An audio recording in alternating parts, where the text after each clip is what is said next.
What's up, everybody? Welcome back to Get Paid for Your Pad. Today, my guest is our very own Kaye Putnam. She's the head of marketing for Freewyld, and she's done an incredible job driving direct bookings for us and creating amazing content. And one thing that worked really well for us was partnering with influencers to drive more exposure for our Freewyld brand, and that's worked really well. So today, we are going to dive into that topic. Kaye is going to explain how we work with influencers. There's a lot of different ways you can do that, and there's only a few ways that really work. So, okay, excited to have you back on the podcast. Jasper, thank you so much for having me. I'm excited to be here. Yes, we tried a few things early on that did not work, so we'll share about that. And then we've kind of cracked the code of what is actually driving results.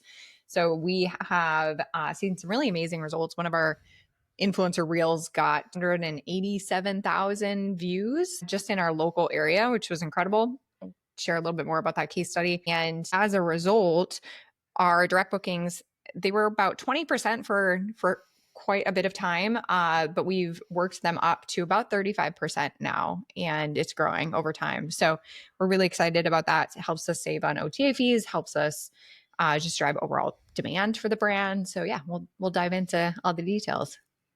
Yeah, for sure. Yeah, it's been amazing to see the growth of the brand of Freewyld. I was pleasantly surprised that both myself and Eric, just walking around San Diego and kind of like North County, got stopped several times by people who actually recognized our brand, which is amazing. They either saw us on Instagram, they saw us on somewhere. I know you guys create a ton of content, or even some people that had stayed with us as well. So clearly what you're doing is working. And I know influencer marketing is a very tricky topic because there's a lot of people that are more than willing to stay at your properties for free. That doesn't mean that you're actually going to get a result. So Kaye's figured out that through trial and error, I think, for a very specific approach to how you can work with influencers and actually get a result. And so, yeah, Kaye, the mic is yours. I'm excited to see what you have to share with us today. Yes, let's dive in. And let me just speak to that result piece because it is actually quite tricky with influencer marketing. The way that consumers book travel isn't a just linear direct path. So it is generally hard to tie direct results. So you have to look at overall trends because like the data that we get in Google Analytics isn't going to tell us that influencer A was the catalyst for this specific booking. We see more of this general trend of increased website traffic, increased direct traffic when more and more people are getting familiar and aware of our brand. So we have to pay attention to kind of this broader look at the metrics, but there are some ways to get more insight. So we'll chat about that here. I do have a slideshow. So if you are watching on YouTube, not just listening to us on your favorite podcast app, there will be some visuals that I'll share, but we'll narrate as much as possible as well for those of you that are just listening while you're working out or going about your day. I'm going to go ahead and share Amazing. that, Jasper. Yeah, and just so everybody knows, we'll be sharing a link at the end of the podcast where you can download the presentation as well. So if you're listening to the audio and you want to have that presentation, you can download it for free on our website. We will provide the link at the end of this podcast. Yes. I also have a really exciting tool to share, and I will give you some more details about that in a second here. Kind of the key points are you need to find the right influencer. You want to have a really clear structured agreement and partnership. And then we want to get really great on-brand content from these influencers. We don't want it to be completely open-ended. And then we want to measure the ROI. So we're going to talk through all of those pieces here relatively quickly. But some fun results. These are a little bit older numbers from when I put this presentation together. I shared it in our Rising Stars Mastermind here a couple months ago. But influencers were a really key driver to hitting some of our biggest months. So we started kind of earnestly working with influencers back in Q4 of last year in September, and I believe again in November. And we hit some of our just record-breaking months with the Freewyld cabins. We have 4 cabins. They're all relatively small, and we started hitting 30. I think, Jasper, you're going to know the numbers better than I do, but did we hit 40K months on a But we few got months? pretty close in December. December is like the best month in Adderwild. But yeah, we had some consecutive solid like 30K months, which was really the first time that we were able to drive that type of revenue. And that's actually a really interesting point too, because we try to host influencers on low demand days. So we're not giving up a ton of revenue for that free stay. But when you do align them with times of the year where you have growing demand, it's a really effective way to get more of that awareness to capture even more of that demand. So this is fun. Like I mentioned, a little bit older presentation. When I shared this, we had 11,600 Instagram followers and about 5,400 emails to date. I just popped over to Instagram. You can't see it, but we have 14,600 followers now.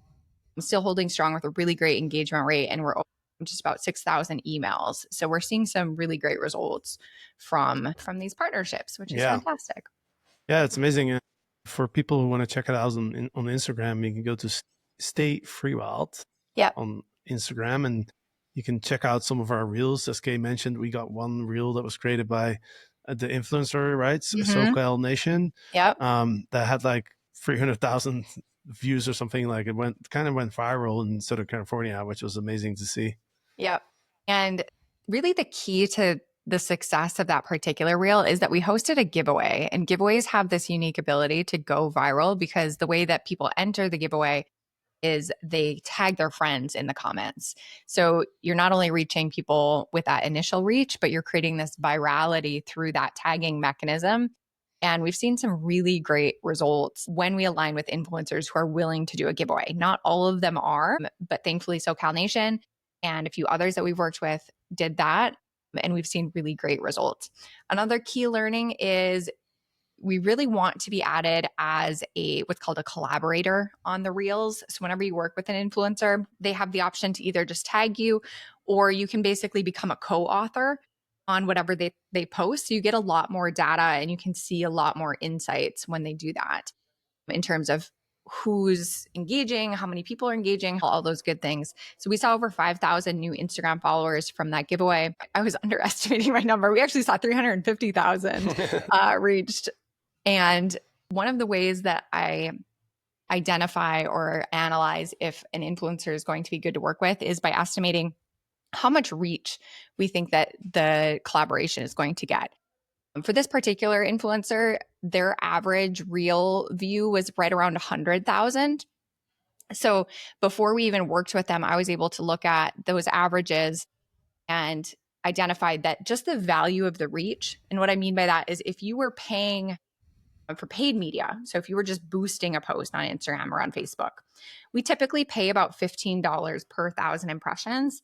So that 350,000 reach, if you're using that metric, is over a $5,000 value for our brand. So it was a really great partnership. This is somebody that I had built a relationship with over a long period of time. It happened to align with some of her existing travel plans. So we basically just did a trade. This is not typical, especially for larger accounts. And if you were to approach SoCal Nation right now to work with them, they're going to have a fee for their partnership. But in this case, because I had put that time in to build a relationship, we actually just did a trade for this and got fantastic results. Incredible. Yeah. You mentioned kind of estimating the reach of an influencer, which obviously is very important. I remember when we first started dipping into the influencer marketing, we would just look at how many followers do they have. And then, all right, let's just invite them. And then we figured out that, the amount of followers doesn't really necessarily tell the whole story. Yes. And then it's very important to think of like, well, who are the people that are following this influencer, and would those people be, are they even in our location so they can actually travel to our cabins? And then secondly is like, are they the type of people that would be interested in staying with us, right? Exactly. I think we've made a lot of progress on that side, right? Yes. Our first couple of influencers that we hosted had larger accounts, over 100,000 followers. And we're like, okay, great. This person wants to come and stay for nominal fee. I think the first one we paid 500. Another one we did just a trade for stay.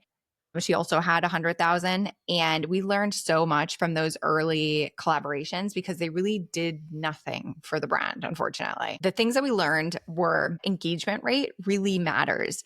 So we just got pitched by I call aggregate accounts. So they're just collecting content in a specific niche. It's focused on the cabin niche, which should be good for us. But when I looked at their engagement rate, it was 0.01%, which means that even though they have 500,000 followers, that's not going to be a very strong partnership for us because the content that they're posting isn't being seen and engaged with from that audience. So engagement rate is really kind of the key indicator.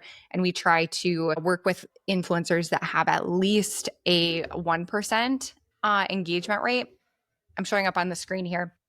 Another successful influencer partnership that we had was with this couple who focuses on cabin types of content, and their engagement rate at this time is right around 2%. So that crosses that threshold for us. So that's one really great check. There's a tool called influencersearcher.com, but if you just search for like Google Chrome extension Instagram engagement, you'll find a few options that are all free to make that assessment. So that's really first key learning. And then second key learning is niche really matters. So are people paying attention to content from this influencer to specifically get recommendations on places to travel and things to do? Or are they just following this influencer because they're pretty and they're posting cute pictures of themselves? So our first two influencers that I mentioned fell more in that latter camp where they're just like really beautiful women and posting beautiful images of themselves. So their followers were frankly a lot of dudes that were just following these beautiful women. So not really our ideal audience. Once we shifted over to this more travel focused or experience focused local creator, we started seeing much better results. And one question, Kay, is I remember those first two influencers didn't really do much for us, but they did create some cool content that we used, right? So I guess that's another aspect of the collaboration is like getting some good content that we can then post on our channels and our listings. Really good point. We've actually gotten a ton of mileage because they shared all of those little video clips and images of themselves, and we were able to kind of sort through, find the ones that were on brand, and we still continue to repost those clips over time. So when you start thinking about an influencer partnership, you really need to first ask yourself, am I looking for the reach and their audience, or am I looking for quality content? Sometimes you can find both in one person, and that's amazing. But more often, in my experience, you're really optimizing for one or the other. So SoCal Nation, their content's great, but I think a lot of it is shot with an iPhone. Like it's not super professional, but their audience alignment is so good for us.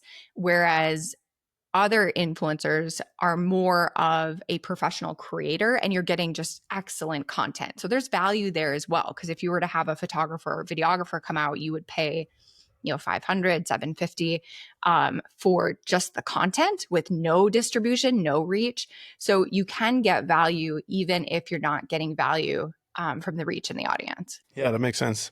Yeah. So here's another case study we spent, and again, these prices probably will change, but just as a reference point, we spent $2,500 to work with Journey More at the time that we worked with them last year. We included 2 stays.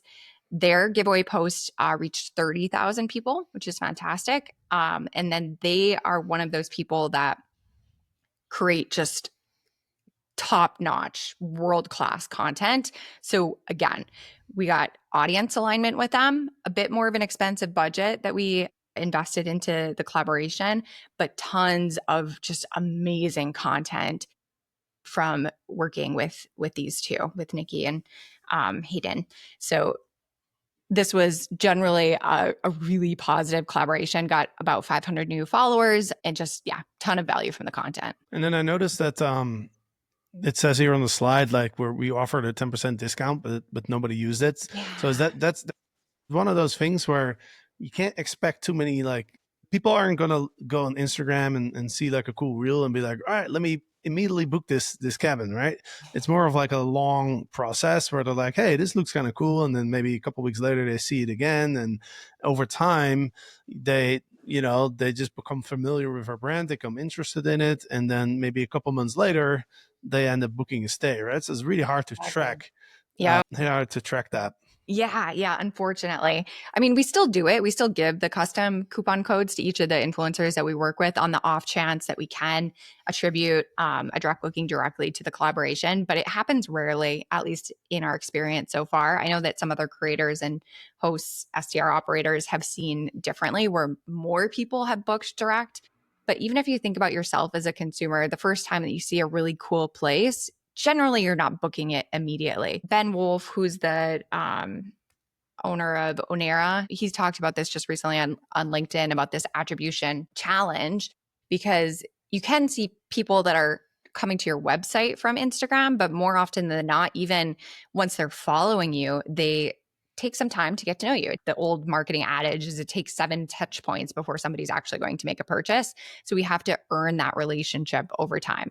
So the strength of the giveaway is that we earn followers, not just views. So those people are then in our brand ecosystem, and we can continue to market them with all of the other content that we're creating. Makes sense. And then your next question might be, hey, how do you find these people? So I wanted to speak a little bit to that. We do a fair bit of outbound contacts. So we'll look for people that we want to work with because they have, they're in our local area. They post content specific to like places to stay or things to do in the local area in Southern California. Or perhaps they worked with one of our competitors or peers in the past, and we can see that their post of like a different stay got a lot of traction. So we're looking for people that are specific to that. And then it's as simple as just reaching out by DM. So because they're on Instagram so often, or TikTok, if you're searching on there, just reaching out by DM is typically the fastest path. Sometimes they do list an email address in their Instagram bio, and you can reach out to them. So up on the screen, if you're watching on YouTube, I gave the example of the outreach I did for Hayden and Nikki. So I just said, hey, Nikki, love your work. I'm Kaye from Freewyld, a unique cabin escape in Idlewild, California. We're looking for content creators to collaborate with and host at our cabins. Do you ever travel out to SoCal? And this got the conversation started. Where are they based, by the way? Are they far away or? They are actually, I believe, in Tennessee. So yeah, their audience is more East Coast based. So I think we would have seen even better results if they happened to have been a SoCal based, like an LA based or San Diego based. But the quality of their content was just so dang good. And they've worked with so many other big brands in the STR space that we chose to invest with them. In the future, we are going to focus more on LA, San Diego, because we have such a massive population center here. Why wouldn't we focus on creators that are more focused on our local area? You can also just search. So you can search for like your location plus travel creator. So like San Diego travel creator on Instagram, the search function is decent, and you can find people that way as well. And then the more you do this, we found the more people are reaching out to us. So we have an intake form that we use to vet and to learn a little bit more about the people that are interested in working with us. I'm doing that check to see what the engagement rate is. There are also tools. The one that I've been using to date, unfortunately, just got taken off the internet. So I don't have a specific recommendation, but if you search for fake follower checker, that's going to be something else that you want to check, because some people buy follows from bots or from fake accounts to boost their numbers artificially. And we don't want to be paying somebody when we're expecting to get reach to 500,000 people, only to find out that only 100,000 of their followers are actually real people. So doing that check can be really effective as well. There's also this thing there of like inactive followers, right? There's like fake followers, but then there's also inactive versus active, right? What's the difference between those? So inactive used to be real people, but they are doing a digital detox and got rid of their Instagram in most cases. So they no longer are active on the account. It's actually a really good practice. This isn't specific to influencer marketing, but just for the health of your own social media accounts, is when Instagram tells you that you have fake or inactive followers, to go ahead and remove them so that you're keeping your own engagement rate really healthy, which means that your content's going to get more reach because all of your followers are real active humans instead of people that have left the platform. Interesting. So there's an advantage to removing those people. So on the one side, like your follower count goes down. Yep. But because you're getting better engagement, Instagram is going to show you more to other people. So in the end, it's a more effective way of growing your account. Yeah, exactly. Instagram pays really close attention to how many people are engaging with your content when you post it. So if a high percentage of people are engaging with each piece of content, they look at that as a positive signal and will extend your reach out even beyond your own followers. And this is becoming more and more true. So yeah, keeping that healthy is extremely important. And it's extremely important that you do not buy followers for the same reason, because you'll have a bunch of inactive bots that aren't going to like, comment, share, etc. on your posts. So you get a lot of dead weight when you do that. It can be really dangerous to your account. Yeah. Tempting, because building an audience is a long-term process. It takes a long time, and we always want fast results. So it's very tempting to be like, hey, $100, I got like 100,000 followers. It will take me like 3 years otherwise. Oh my gosh, I know. As a marketer, I'm so impatient. Like I want us to have like 1 million followers, and we're just nugging it out, like getting the organic follows. And thankfully, things like tapping into other people's audiences, using influencers does speed it up. But it's a relatively slow process to do it right. Yeah. But the one way to make a number seem a bit more impressive, I was thinking of like, what if you put all those people in one place? Like, we have 15,000 followers, right? And I think most of them, or all of them, are probably real human beings and actually active on Instagram.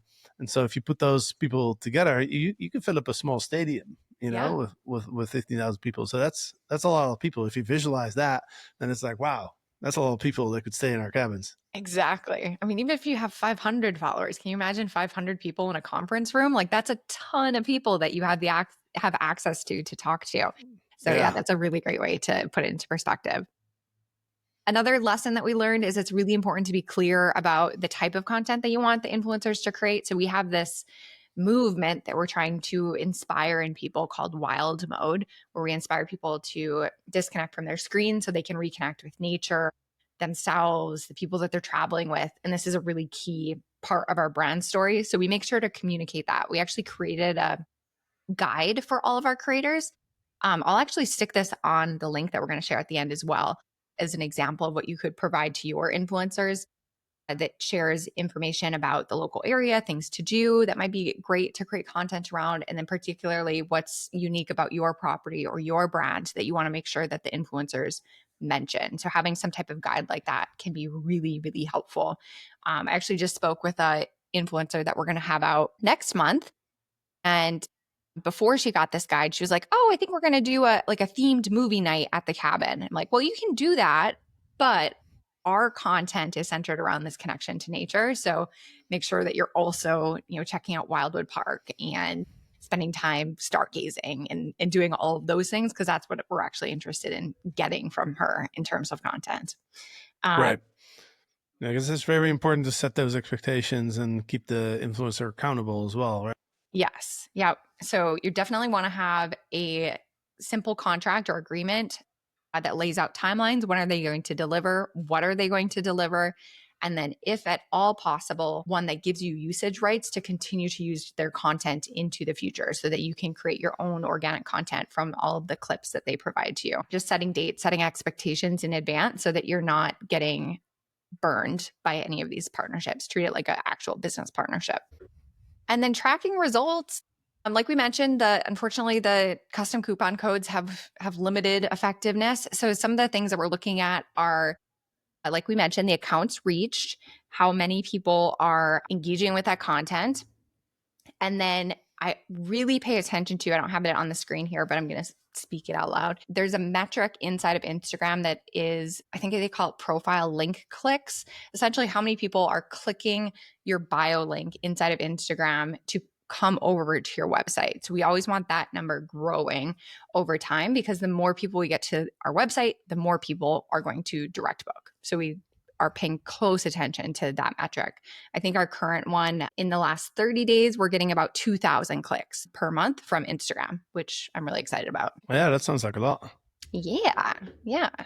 And another pro tip is, when people do direct book, since we have that attribution problem, a good old fashioned survey works pretty well in terms of identifying where your marketing efforts are working and where they might not be working as well. And I will say at least 50, and it might even be upwards of like 60 or 70% of people that do book with us direct report that they found us on Instagram. So we're getting a lot of, just getting like word of mouth that it's working, which is fantastic. Yeah. One thing that I noticed as well recently is, like, it's great to get these direct bookings, and People, obviously there's no OTA fee. You're in control of the booking, right? You're not like the platform can't decide if they can cancel, like things like that. You can't get in trouble. Mhm. You're not under the threat of like a, a lower star review. Although, I mean, we're pretty much only getting 5-star reviews anyway. But one thing that's really powerful as well is I started noticing that some people now are coming back a lot, Mhm. right? Like there's a couple people that stay with us now almost every month. That's really powerful because you don't need too many of those people that want to stay like once a month. I mean, that fills up the calendar very fast, right? So Yeah. I think that's also something that obviously, like somebody come from Airbnb, they could stay again with us as well, right? But I feel like somebody who's been following us for a while and they already have like a connection with the brand and a connection with us. And then when they stay with us directly, I feel like it creates a stronger bond than, if somebody just coming through an OTA. Yep. 100%. So I created a calculator that I use to help assess whether somebody's going to be a good influencer partnership or not. So you put in the number of followers, you put in their engagement rate. Niche rating is just a self-assessment of how closely aligned is their content with people that would be looking for things to do in your local area or places to stay in your local area. Content value is just a gut level of how much would I pay a photographer to get this level of content. So somebody that's just shooting with an iPhone, I just say, well, now maybe $200 we would pay somebody. But if somebody's clearly shooting their content with a professional camera and drones and all of those things, then that content value might be upwards of $1,500 or $2,500 to get equivalent value. How much are they actually charging you for the collaboration? Total rule of thumb, but in my experience, we're seeing anywhere from trade for stay up to typically about 1,500 is what we're willing to pay in most cases. You'll find some outliers. I reached out to a couple influencers that quoted me like $15,000 or $30,000, which just Wow. doesn't make sense in terms of ROI for us. So you may find some of that, but if you can get in that sweet spot of somewhere around 500 to 1,500, that's pretty typical. And then you put in if they're willing to do a giveaway or not, and then it spits out a score from 0 to 100 about how great of a deal this potential influencer partnership is. So this will be at, should I share the link now, Jasper? Yeah, for sure. I'm sure people will be interested in using this. It looks amazing. Yes. Yeah. It's Freewyld Foundry. So Freewyld with the Y in wild, foundry.com/influencer. So we'll put this calculator, we'll put that guide that we send to our influencers, and then also these slides that we have up on the screen here on YouTube.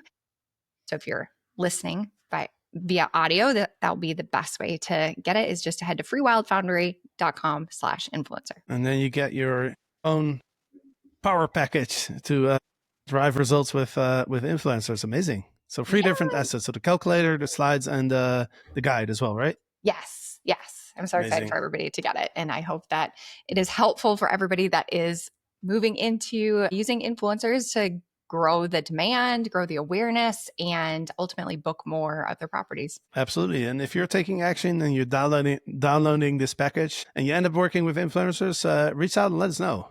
I'm sure Kaye would be super excited to hear from you if you do decide to take action on this. So again, freewildfoundry.com/influencer. That's where you can get all the goodies from today's podcast.